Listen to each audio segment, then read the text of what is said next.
الحمد للہ رب العالمین والصلاة والسلام علی سید المرسلین اما بعد فاعوذ باللہ من الشیطان الرجیم بسم اللہ الرحمن الرحیم. پڑھیے الصلاة والسلام علیک یا رسول اللہ وعلی آلک واصحابک یا حبیب اللہ. الصلاة والسلام علیک یا نبی اللہ وَعَلَىٰ آلِكَ وَأَصْحَابِكَ يَا نُورَ اللَّهِ. ماہ رمضان رحمتوں کی کان، مغفرت کا پیغام ہمارے درمیان ہے. روزہ جب انسان رکھتا ہے تو کچھ نڈھال محسوس کرتا ہے، خاص طور پر جب افطار کا وقت آتا ہے تو پیاس سے زبان سوکھتی ہے، اور بعض اوقات بندہ کبھی کبھی تھوڑی دیر بعد گھڑی دیکھتا ہے کہ اب کتنی دیر باقی ہے کہ جب میں کھاؤں گا، جب میں پی سکوں گا. یا دو تین باتیں بڑی لطیف ہیں، بڑی خوبصورت ہے. پہلی بات تو یہ کہ اس میں جو بندگی ہے نا، جو اللہ سے محبت نظر آتی ہے کہ سامنے پانی موجود ہے، کھانا بھی موجود ہے، مگر میرے رب کا حکم ابھی تک نہیں ہوا ہے، ابھی افطار کا وقت نہیں ہوا ہے. اس سے انسان کی اللہ سے محبت چھلکتی ہے کہ بندہ اللہ کو راضی کرنے کے لیے کھانے سے بھی رک گیا، پینے سے بھی رک گیا، اپنی خواہشات سے بھی رک گیا. اور روزے کے فضائل کتنے ہیں، یہ اتنا زبردست نیکی کا کام ہے. یہ پورا جسم سمجھ لے عبادت کر رہا ہے. آپ کی پوری باڈی جو ہے نا وہ اس وقت عبادت میں مصروف ہے، کیونکہ باڈی کی جو نیڈ پوری ہوتی ہے وہ پانی سے ہوتی ہے، کھانے سے ہوتی ہے، اس سے آپ رکے ہوئے ہیں. تو گویا انسان کا پورا جسم اللہ کی عبادت میں مصروف ہے. بدقسمتی سے کئی لوگ ایسے اب سنتے ہیں کہ روزہ رکھنے میں سستی کرتے ہیں، تو وہ بھی سستی نہ کریں کہ روزے کے بارے میں سنیے کہ کیسے کیسے فضائل احادیث میں آئے. نبی پاک علیہ الصلوۃ والسلام فرماتے کہ بے شک جنت میں ایک دروازہ ہے جس کو ریان کہا جاتا ہے، اس سے قیامت کے دن صرف روزہ دار داخل ہوں گے اور کوئی داخل نہیں ہوگا. اسپیشل ڈور ہوگا جنت کا. آپ دیکھتے ہیں کبھی کبھی ایئرپورٹ پر جاتے ہیں یا کسی جگہ جاتے ہیں، ایک وی آئی پی گیٹ ہوتا ہے، اور اس وی آئی پی گیٹ سے لوگ داخل ہوتے ہیں جو وی آئی پیز ہوتے ہیں. تو اے روزہ داروں تمہیں مبارک ہو کہ جنت میں وہ دروازہ ہوگا جس کو باب الریان کہا جاتا ہے، اور اس سے روزہ دار جنت میں داخل ہوں گے. اور قیامت کے دن ایک اناؤنسمنٹ ہوگا، کہا جائے گا روزے دار کہاں ہیں؟ وہ لوگ کھڑے ہوں گے، ان کے علاوہ کوئی اس دروازے سے داخل نہ ہوگا. جب یہ داخل ہو جائیں گے نا تو جنت کا وہ ڈور، وہ دروازہ بند کر دیا جائے گا. اس دن ان لوگوں کو کتنی افسوس ہوگا، کتنی حسرت ہوگی جو رمضان کے روزے نہیں رکھتے ہوں گے. بلکہ ہمیں تو یہ چاہیے کہ صرف رمضان کے روزے نہیں، ہم اس کے بعد بھی نفلی روزوں کی بھی کوشش کیا کریں. ہر پیر کو روزہ رکھنا سنت ہے. اچھا ایک اور فائدہ دیکھیں، جو پورا سال کچھ نہ کچھ نفلی روزے رکھتا ہے نا، اس کو رمضان کے روزوں میں اتنی پرابلم نہیں ہوتی، کیونکہ وہ عادی ہوتا ہے. Suddenly all of the sudden پورا سال گزرنے کے بعد جو اچانک روزے رکھنا شروع کرتے ہیں ان کو زیادہ بعض اوقات روزہ جو ہے وہ فیل ہوتا ہے. بہرحال نبی پاک علیہ الصلوۃ والسلام کا ایک اور فرمان سنیں. اے روزہ داروں تمہیں مبارک ہو. میرے آقا فرماتے جس نے رمضان کا روزہ رکھا اور اس کی حدود کو پہچانا اور جس چیز سے بچنا چاہیے اس سے بچا، تو جو کچھ گناہ پہلے کر چکا ہے اس کا کفارہ ہو گیا. یعنی روزہ پچھلے گناہوں کا کفارہ ہے. روزے کی ایک اور شاندار فضیلت، نبی پاک فرماتے جس نے ایک دن کا روزہ رکھا، اللہ عز و جل کی رضا حاصل کرنے کے لیے اللہ عز و جل اسے جہنم سے اتنا دور کر دے گا جتنا ایک کوا جو بچپن سے اڑنا شروع کرے یہاں تک کہ بوڑھا ہو کر مر جائے. اچھا کوے کی عمر بتائی جاتی ہے کہ 500 سال ہوتی ہے. 500 سال تک پرندہ اڑے گا تو کتنا دور ہوگا؟ اللہ ایک روزہ رکھنے والے کو جہنم سے اتنا دور کر دے گا. مبارک ہو ان کو جو پورا مہینہ روزہ رکھتے ہیں اور ماشاءاللہ نفلی روزے بھی رکھتے ہیں. ایک اور خوبصورت بات، میرے آقا علیہ الصلوۃ والسلام فرماتے ہیں ہر شے کے لیے زکوٰۃ ہے، اور جسم کی زکوٰۃ روزہ ہے، اور روزہ آدھا صبر ہے. اللہ اکبر. یعنی آپ کی باڈی کی زکوٰۃ ادا ہو رہی ہے کہ جب آپ رمضان میں روزے رکھ رہے ہیں. ماشاءاللہ تو ہمیں روزے کی پابندی کرنی چاہیے. ایک اور حدیث سن لے، پھر میں انشاءاللہ روزے کے کچھ احکام بیان کرتا ہوں، اور یہ بڑی کمال کی حدیث ہے.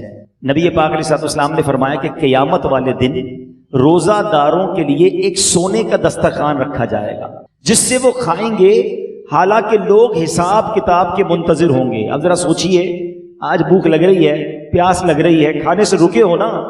اس دن جب لوگوں کو حساب کتاب دینا ہوگا، قیامت کے دن لوگ حساب کتاب دے رہے ہوں گے، مگر جو روزہ دار ہوں گے ان کو قیامت کے دن جنتی دسترخوان لگا کر وہاں کھانا کھلایا جا رہا ہو. اس کا مطلب کیا ہوا؟ ادھر بھوکے رہ جاؤ ادھر نعمتیں ملیں گی. اگر ادھر کھانا ہے, ادھر روزہ نہیں رکھنا ہے, تو ادھر کی محرومی ہے. اب آپ کی مرضی ہے چوز کیا کرنا ہے, سلیکٹ کیا کرنا ہے. اچھا, روزے کی بہت ساری خوبصورتیوں میں ایک اور بڑی کمال کی خوبصورتی کیا ہے کہ بندے کا جو اللہ پر ایمان ہے نا, اس کا لیول بہت ہائی ہو جاتا ہے. آپ ذرا غور کریں, دنیا میں کروڑوں لوگ روزہ رکھ رہے ہیں, ٹھیک ہے, آپ کے ساتھ بھی ایسا ہوا ہوگا, آپ گھر میں اکیلے ہوں گے, پانی سامنے موجود ہے, فریج کے اندر فروٹ بھی کٹا ہوا ہے. کوئی ایک مسلمان ایسا ہے جو اکیلے میں چھپ کر پانی پی لیتا ہو؟ کوئی ایک فروٹ کھا لیتا ہو, کوئی نہیں دیکھ رہا نا, چلو کوئی بات نہیں. وجہ واٹ از دا ریزن؟ یہاں تک کہ ہم جب وضو کر رہے ہوتے ہیں, ہم اس وقت بھی احتیاط کر رہے ہوتے ہیں کہ کلی زور سے نہ ہو جائے, کہیں حلق کے نیچے پانی نہ چلا جائے. ناک میں پانی چڑھاتے وقت بھی احتیاط کرتے ہیں کہ ناک کی ہڈی سے اوپر چلا گیا تو روزہ ٹوٹ جائے گا. یہ کیوں؟ حالانکہ وضو خانے پہ کسی کو بھی نہیں پتا چلے گا, میں ایک دو چلو پانی پی لوں. لیکن ہم سب کا خیال کیا ہے؟ اللہ دیکھ رہا. یہی ہے نا دل میں کہ کوئی نہیں دیکھ رہا مگر رب دیکھ رہا ہے. اب ذرا غور کرو میرے پیارے اسلامی بھائیوں, رمضان ساری دنیا کے مسلمانوں کا لیول آف ایمان ادھر لے جاتا ہے کہ تم اکیلے میں کھانا نہیں کھا رہے کیونکہ اللہ دیکھ رہا ہے. تو اب سوال یہ ہے کہ جب اللہ رمضان میں دیکھ رہا ہے تو کیا رمضان کے بعد نہیں دیکھ رہا؟ حلال کھانے سے رک گئے کیونکہ افطار کا وقت نہیں ہوا, مگر بندہ پھر حرام دیکھنے سے کیوں نہیں رکتا کہ اللہ دیکھ رہا ہے؟ اکیلے میں گناہ کرتے وقت یہ خیال کیوں نہیں آتا کہ رب دیکھ رہا ہے؟ ایکچولی رمضان ہماری پوری پریکٹس کروا رہا ہے کہ دیکھو, جب پورے رمضان تم یہ خیال دل میں بٹھائے رکھتے ہو کہ اکیلے میں کھانا نہیں ہے, پینا نہیں ہے, رب دیکھ رہا ہے, تو پھر رمضان میں بھی اور رمضان کے بعد بھی حرام کماتے وقت بھی سوچو نا اللہ دیکھ رہا ہے, حرام بولتے وقت بھی سوچو اللہ دیکھ رہا ہے, حرام سنتے وقت بھی سوچو اللہ دیکھ رہا ہے. تو انشاءاللہ اگر یہ پریکٹس بن گئی کہ اللہ دیکھ رہا ہے تو پھر گناہ کرنے کی عادت چھپ سکتی ہے. اللہ مجھے بھی اور آپ کو بھی یہ خیال ایسا عطا کر دے کہ جب بھی برائی کی طرف جانے کو جی چاہے دل سے صدا آئے کہ اللہ دیکھ رہا ہے. بالکل اسی طرح میرے پیارے اسلامی بھائیوں, رمضان میں جو ہم روزہ رکھتے ہیں اور چیزوں کی جزا بیان ہوئی ہے کہ بھائی اس کے بدلے جنت کا گھر ملے گا, جنت کے درخت ملیں گے, جنتی کھانے ملیں گے. اب آؤ روزے کی ایک اور فضیلت سنو. میرا کوئی بھائی, میری کوئی بہن اور روزہ کبھی قضا نہ کرے. روزہ قضا کرنے کا خیال بھی آئے تو دل میں یہ نہ لائے. لوگ کہتے ہیں یار کام کاج بہت ہوتا ہے, نوکری مجھے کرنی ہوتی ہے. دیکھو, کام کم کر دینا, کاروبار کم کر دینا, تھوڑے پیسے کم کما لینا, مگر روزہ مت چھوڑنا. کیونکہ اب جو میں فضیلت بتانے جا رہا ہوں نا, میں نے اب تک کسی اور عمل کی یہ فضیلت نہیں پڑھی ہے. کہ نبی پاک علیہ الصلوۃ والسلام فرماتے ہیں کہ اللہ فرماتا ہے, یعنی یہ حدیث قدسی بھی ہے, اللہ فرماتا ہے فَإِنَّهُ لِي وَأَنَا أَجْزِي بِهِ. اللہ فرماتا ہے روزہ میرے لیے ہے اور اس کی جزا میں خود دوں گا. باقی چیزوں کی جزا رب فرشتوں کے ذریعے عطا فرماتا ہے, مگر روزہ دار کے لیے رب نے فرمایا اس کی جزا میں خود عطا فرماؤں گا. بلکہ علماء اس کو ایک اور انداز سے بھی پڑھتے ہیں, انا اجزا بہی. اس کے معنی یہ ہو گئے کہ روزہ میرے لیے ہے اور اس کی جزا میں خود ہوں. یعنی رب فرما رہا میں اس کا ہو جاتا ہوں. تو اے روزہ دارو, جس کا رب ہو جائے تو اس کے کام کیوں نہ بن جائیں, اس کی مشکلیں آسان کیوں نہ ہو جائیں. اور ایک اور میں شریعت کی لاجک بتا دیتا ہوں. بہت سارے کاموں میں نوجوان کہتے ہیں کہ جناب ادھر جو ہے بہت دل چاہتا ہے کہ بڑے بڑے میرے گھر ہوں, بڑی بڑی گاڑیاں ہوں, چاہے اس کے لیے حرام کمانا پڑے. دیکھو, حرام کما کر اچھے گھروں کے لیے پیسے حرام مت کمانا, ادھر چھوٹے گھر میں صبر کر لو, اللہ نے تمہارے لیے جنتی گھر تیار کر رکھے ہیں. کچھ لوگ ادھر شراب پیتے ہیں, اللہ کو ناراض کرتے ہیں. دیکھو, ادھر شراب نہ پینا, صبر کر لو, اللہ نے جنتیوں کے لیے جنتی شراب تیار کر رکھی ہے. مردوں کو زیور پہننے سے منع کیا کہ دیکھو یہاں زیور مت پہننا, سونا چاندی مرد کو پہننا الاؤ نہیں ہے, مگر جنت میں مردوں کو سونے کے زیورات عطا کیے جائیں گے. ادھر حرام عورتوں کی طرف, ناجائز عورتوں کے پاس جانا جو حرام ہیں ان کے قریب مت جانا. جی تو چاہتا ہے, شیطان تو بلاتا ہے, مگر حرام کاری سے بچ جاؤ. اللہ نے جنت میں جنتیوں کے لیے حوریں تیار کر رکھی ہیں. اگر آپ اس لاجک سے دیکھیں نا, جس چیز سے شریعت نے ہمیں یہاں روکا ہے, جس کا دل بھی چاہتا ہے, شریعت نے یہاں سمجھا دیا کچھ سال رک جاؤ, جنت نہ ختم ہونے والی ہے. اللہ نے آلٹرنیٹ شاندار وہاں تیار کر رکھا ہے. یہاں بڑے گھر دیکھ کر اپنے گھر پہ مایوس نہ ہو जाओ, सब्र की जिंदगी गुजारो। अल्लाह ने बड़े बड़े महल जन्नतियों के लिए तैयार किए हैं। तुम्हारे पास अगर यहाँ गाड़ी नहीं है, मायूस ना होना, हराम की तरफ मत जाना।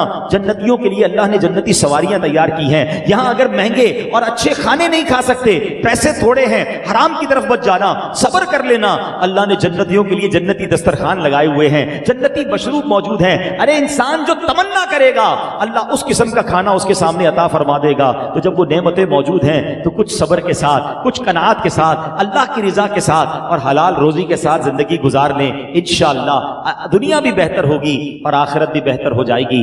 अब मैं चाहूंगा कि बयान में कुछ रोजे के अहम मसाइल भी हम सुन लें। बाज़ औक़ात कुछ रोजादारों को कंफ्यूजन होती है। सबसे पहले तो ये समझ लें कि इफ्तार और सहरी का टाइम जो भी आखिरी टाइम है, जो कराची में है या बाहर मुझे सुन रहे हैं, हमेशा याद रखें अजान का इंतजार नहीं करना।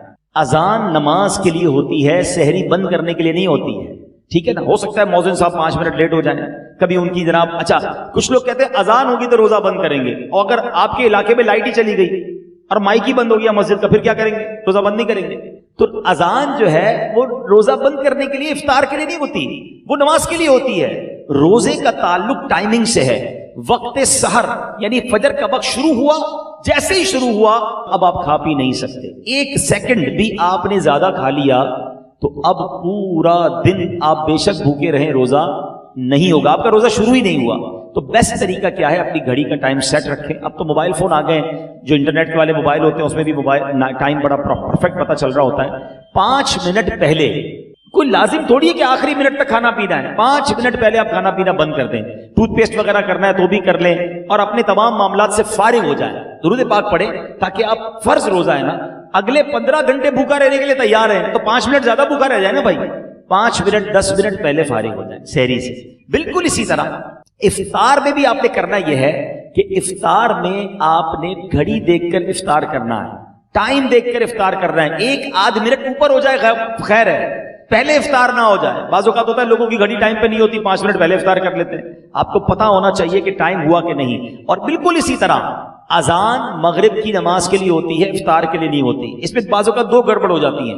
एक ही हो जाती है कि कभी मौज़िन साहब से भी गलती लग सकती है, जल्दी अजान दे दी, आपने अजान सुनी, रोजा खोल लिया, तो आपका रोजा चला गया। अब टाइम देखें, टाइम हुआ है कि नहीं। और मौज़िन साहब खुद अपना इफ्तार करने में लगे हुए हैं और वो 5 मिनट बाद अजान दे रहे हैं और आप इंतजार कर रहे हैं अजान का, तो ये भी दुरुस्त नहीं, क्योंकि इफ्तार को ताखीर भी नहीं करनी चाहिए। तो पहली बात तो ये समझ लें कि टाइम टेबल के साथ रोजा है। यहाँ एक और खूबसूरत बात कहूं कि लोग आजकल बड़ी मिसालें देते हैं दूसरे मुल्कों वालों की, गैर मुस्लिमों की, यार वहां बड़ी टाइम मैनेजमेंट है जनाब, बड़ा टाइम से मामला चलते हैं, उनके जहाज भी टाइम पे, उनकी ट्रेनें भी टाइम पे, लोग आते भी वक्त पर हैं। मुझे बताओ पूरी दुनिया में एक मजहब बता दो कि जो इतना टाइम मैनेजमेंट का दर्स देता हो। अरे हमारी तो सारी इबादतें टाइम के साथ हैं। वक्त से 1 मिनट पहले आपको सहरी बंद करनी है तो रोजा होगा, वक्त गुजरने के बाद 1 मिनट ऊपर चला गया रोजा ही शुरू नहीं होगा। इफ्तार घड़ी के मुताबिक करना है। बिल्कुल सारी दुनिया के मुसलमान टाइम पे इफ्तार करते हैं। हमारी सारी अजानें, मस्जिद का टाइम टेबल देखें, आपकी ट्रेन लेट हो सकती है, जहाज लेट हो सकता है। हमने देखा सर्दी हो, गर्मी हो, बारिश हो, आंधी हो, तूफान हो, दुनिया भर की मस्जिदों में वक्त पे अजान होती है, वक्त पे जमात होती है। लाखों मस्जिदों में कैसी शानदार टाइम मैनेजमेंट है। इस्लाम की कितनी इबादतें टाइम के साथ हैं। अरे जनाब हम हज पे जाएं तो कब इरफात में रहना है, कब अरफात से निकलना है, कब पहले नहीं निकलना है, कब मुज़दलिफा पहुंचना है, कब मिना पहुंचना है, कौन से दिन तवाफ़ुज़ ज़ियारत के हैं। Each and everything going with time. इस्लाम जितना टाइम मैनेजमेंट सिखाता है ना, इतना दुनिया का कोई मजहब नहीं सिखाता। हाँ ये जरूर कह सकते हैं कि टाइम मैनेजमेंट इस्लाम में जरूर है, मुसलमान उससे सीखते नहीं हैं। तो हमें दूसरों की मिसालें देने की क्या जरूरत है, हमारा दीन हमें शानदार टाइम मैनेजमेंट सिखाता है। अच्छा, इंजेक्शन, रोजे में अगर किसी को खून देना है, जब आप खून देंगे तो आपका वुजू टूटेगा, लेकिन अगर आप इंजेक्शन लगवाते हैं इससे रोजा नहीं टूटेगा। ठीक है, कान में अगर कोई ड्रॉप डालता है, अगर उसका कान का पर्दा फटा हुआ नहीं है तो भी उससे रोजा नहीं टूटेगा। हाँ, आंख में अगर कोई ड्रॉप डालता है तो उससे उलमा फरमाते हैं रोजा टूट जाएगा। तो हमें रोजे के बारे में ये मालूमात भी होनी चाहिए। बाज़ औक़ात लोग जो है एहतियात नहीं करते और वो एहतियात न करने की वजह से उनका रोजा टूट जाता है। जब ये फर्ज है तो इसके अहकाम सीखना भी जरूरी है, इसकी एहतियातें सीखना भी जरूरी है। तो बहरहाल मेरे प्यारे इस्लामी भाइयों, इफ्तार के वक्त एक और काम करने वाला है जो नॉर्मली हमारे यहाँ नहीं होता, क्योंकि रोजाना इफ्तार के वक्त 10 लाख गुनाहगार जहन्नम से आजाद किए जाते हैं रोजाना। ये इतना मुबारक महीना है, इस पे रोजाना इफ्तार के वक्त 10 लाख गुनाहगार आजाद जहन्नम से किए जाते हैं। और जब जुमेरात की रात आती है और जुमे का दिन आता है तो फरमाया हर लम्हे 10-10 लाख गुनाहगार जहन्नम से आजाद किए जाते। अब आप सोचें कि इफ्तार के वक्त हमारी क्या कैफियत होनी चाहिए। हमारे घरों में तो एक हंगामा मचा होता है, शरबत किधर है, तो पकोड़े किधर है, तो फला चीज नहीं आई। इन आइटमों के चक्कर में पड़ने की बजाय इफ्तार के वक्त काश हाथ उठे हों, आंसू बह रहे हों और ये इल्तिजाएं हों कि मौला आज भी 10 लाख बख्शे जाएंगे, आज बख्शे जाने वालों में हमारा नाम लिख दे। तो जब इस कैफियत के साथ आप इफ्तार किया करेंगे तो इंशाअल्लाह कभी ना कभी तो हमारा भी नंबर आ जाएगा। तो आज भी मदनी चैनल पर आप देखें कि इफ्तार के वक्त क्या मंजर होता है, आंसू होते हैं, दुआएं होती हैं, इल्तिजाएं होती हैं। मैं तो दुनिया भर के व्यूवर्स से कहूंगा कि जब भी इफ्तार का वक्त आए आप मदनी चैनल के साथ अपने घर वालों के साथ अमीर अहले सुन्नत की उन अजीम दुआओं में शामिल हो जाएं। ना जाने किसकी आमीन के सदके हमारा भी बेड़ा पार हो जाए। तो हमें इफ्तार का वक्त जो है ये बड़ा मुबारक वक्त है, ये दुआओं की कबूलियत का वक्त है। फिर रमजान की रातें कितनी मुबारक है आपको पता है। सारा साल में और आप अल्लाह से दुआ करते हैं ना, या अल्लाह मेरी पुकार सुन ले, मेरी तौबा कबूल कर ले, मेरी मगफिरत फरमा दे, मेरा फला काम फरमा दे, हैं हम अल्लाह से दुआ कर रहे हैं। आपको पता है रमजान की रातों में क्या होता है, रहमत के फरिश्ते ये आवाज लगाते हैं, है कोई मांगने वाला कि उसकी तौबा कबूल की जाए, है कोई तौबा करने वाला कि उसकी तौबा कबूल की जाए, है कोई सवाली कि उसका सवाल पूरा किया जाए। यानी रमजान में उधर से ऑफर है कि मांग लो मैं दे रहा हूं, मगफिरत चाहिए तो मैं मगफिरत दे रहा हूं, तौबा करनी तो मैं तौबा कबूल कर रहा हूं। मगर आप देखें कि आज हमारी रातें कहां खर्च हो रही हैं। बहुत बड़ी तादाद में लोग खाने पीने, घूमने फिरने, क्रिकेट मैचेस, पता नहीं क्या क्या कर रहे हैं रमजान में। अरे अल्लाह के बंदो, ये रातें इबादत की हैं, ये रातें दुआएं की हैं, ये मांगने की सारी जिंदगी पड़ी है खाने पीने की। तो खुदारा रमजान की रातों को जाया ना करें। और अब मैं आखिरी बात अपने बयान की कर लूं, जो मैं समझता हूं मेरे बयान की सबसे अहम बात है। वो क्या है, ये अब तक तो मैंने रमजान में इबादत नेकियां करने के बारे में बात की ना, ये तो चले थोड़ी बहुत लोग कर ही रहे हैं या करते हैं, मगर रमजान में गुनाह नहीं करना है, इसकी तरफ तवज्जो कम लोगों की है। क्यों? देखिए रमजान में गुनाह की पकड़ भी ज्यादा है, रमजान में गुनाह का अजाब भी ज्यादा है, मार भी ज्यादा पड़ेगी। क्यों भाई? मस्जिद के बाहर कोई गुनाह करे गुनाह है, लेकिन कोई मस्जिद के अंदर आकर गुनाह करे तो बड़ा शदीद गुनाह है। कोई अल्लाह का घर में जाकर गुनाह करेगा तो अल्लाह की गजब को दावत देगा ना। मक्के शरीफ में जाकर कोई एक नेकी करे, हुदूद हरम में तो एक नेकी 1 लाख नेकी के बराबर, मगर वहां कोई गुनाह करे तो 1 लाख गुनाह के बराबर। इसकी वजह क्या है? इतने मुकद्दस जगह पर आए हो जहां सारी दुनिया इबादत कर रहे हो, तुम इधर भी गुनाह कर रहे हो। बिल्कुल इसी तरह रमजान बड़ा मुकद्दस महीना है, जो रमजान में गुनाह करेगा, हदीस में यह मजमून मिलता है कि जो एक गुनाह रमजान में करे उसके 1 साल के आमाल बर्बाद कर दिए जाएंगे। हमारे हाथ में मोबाइल होता है, मोबाइल खोला, पता नहीं क्या देख रहे हैं, क्या सुन रहे हैं। खुदारा अपनी जबान पर, अपनी आंखों पर, अपने कानों पर हमें काबू रखना है। ये सिर्फ खाने पीने से रुकने का नाम रोजा नहीं है। आंखों का रोजा ये बंदा हराम ना देखे, जबान का रोजा ये बंदा हराम ना बोले, पेट का रोजा ये बंदा हराम ना खाए। इधर जनाब भूखे प्यासे तो हैं, बाकी सारे गुनाह हो रहे हैं। अहादीस में मजमून भी मिलता है कि वो शख्स जो भूखा प्यासा रहे मगर गुनाहों से ना बचे, ऐसे बंदे के भूखा प्यासा रहने की अल्लाह को कोई जरूरत नहीं है। तो कुछ लोग रमजान में फिल्में देखते हैं, ड्रामे देखते हैं, तो टाइम पास कर रहा हूं यार, मोबाइल पे गेमें खेल रहे हैं। फजूल काम ना करें ना, ये पता नहीं अगला रमजान हमें मिले ना मिले। तिलावत करें, जिक्र अस्कार करें, इबादत करें, और इस रमजान में मैंने और आपने मगफिरत हासिल करनी है, ये बात याद रखिएगा। मेरे आका अलैहिस्सलाम ने जिब्रील अमीन की एक दुआ पर आमीन इरशाद फरमाई। साहबा ने पूछा हुजूर आपने कौन सी दुआ पर आमीन फरमाई? तो नबी पाक ने फरमाया कि मुझे जिब्रील अमीन ने ये दुआ की कि ए अल्लाह, जो रमजान को पाए और अपनी मगफिरत न करवा सके वो हलाको बर्बाद हो जाए। अब जरा सोचे मेरे प्यारे इस्लाम भाई, दुआ कौन कर रहा है? फरिश्तों का सरदार। और आमीन कौन कह रहे हैं? नबियों के सरदार। तो दुआ तो कबूल ही कबूल है ना। अब रमजान में जिसकी मगफिरत ना हुई ना, वो बर्बाद हो जाए। तो रोते रहिए, इल्तिजाएं करते रहिए, अल्लाह से माफी मांगते रहिए, तिलावत करते रहिए। पता नहीं अगली बार रमजान नसीब हो के ना हो। जिनको अल्लाह ने नवाजा है, गरीबों की मदद कीजिए, सहर व इफ्तार में खर्च कीजिए, अपनी ज़कात पूरी दीजिए और अल्लाह की राह में और खर्च कीजिए ताकि गरीब मुसलमानों का भी भला हो जाए। اللہ کریم سے میں دعا کرتا ہوں کہ رب کریم ہم سب کو ماہ رمضان کی برکت عطا فرمائے، روزے اس کی روح کے مطابق رکھنے کی توفیق عطا فرمائے۔ اب تک جتنے روزے رکھے اللہ اس کو اپنے دربار میں قبول فرمائے، اور آگے بھی ہمیں پابندی سے پورے روزے رکھنا صحت و عافیت کے ساتھ نصیب فرمائے۔